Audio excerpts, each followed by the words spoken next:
with the godfather of Staten Island, all of New York. I kid you not, this guy is in the Christian mafia, if there is one. This is Reverend Daniel Delgado. This is our contact in New York. We came out here with the team in March, and we decided to come back on this road tour just because of how God's working through him and his just faithfulness after Hurricane Sandy, and his just willingness just to be on the ground and do whatever it takes. He's with Third Day Missions Disaster Relief.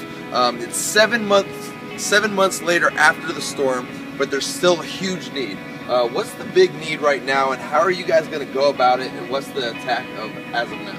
Well, one of the greatest needs is getting people back into their homes. So the need is we're going to need skilled teams to come down. We need carpenters, electricians, plumbers, people who know framing, sheetrocking, finishing, all of those trades. We need churches to come alongside and sponsor homes. If they're not able to send teams, they can actually send contact us and say, we want to sponsor a house, we want to redo a basement, we want to go in, and the beauty about it is we're able to get in there, and because we're going in as a nonprofit and not as contractors, we're able to redo construction and rebuild homes at probably about 40% of the actual cost, because we're doing it just at cost. And so there's our plan of attack is to continue working with organizations, to continue partnering with other people in the body of Christ. I do not like bureaucracy, and therefore, should the city, state, or federal government ever decide to give me anything, which they haven't as of yet, I'm not running after it. I truly believe that everything we need to rebuild our communities is found within the body of Christ, and that we have a mandate, a biblical mandate, to not forget the will, to not forget the offering. We have a biblical mandate in Matthew 25 to just go out, and there's an expectancy, and there's been an amazing opportunity for us to be not just hands-on and doing.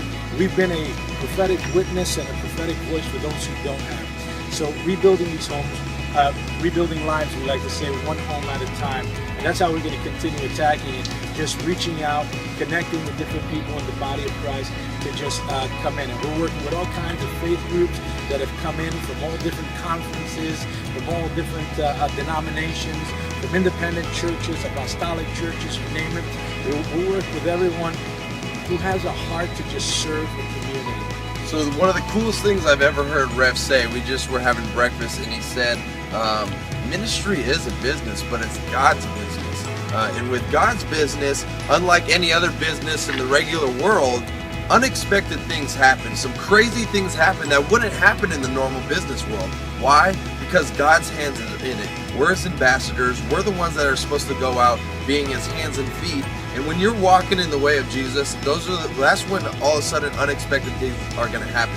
You can never outgive God. And that's what Rev is doing here. He's being on the ground, doing whatever it takes, and he's going to see this thing through because he sees a need, and he realizes that the local church, Jesus is the head of the local church, but we have to go out, we have to be on the ground doing it. And what if the church stepped up and was filling all these needs? We came out on this tour to be about the people and not so much about projects. How is God going to turn this disaster and use it for our good?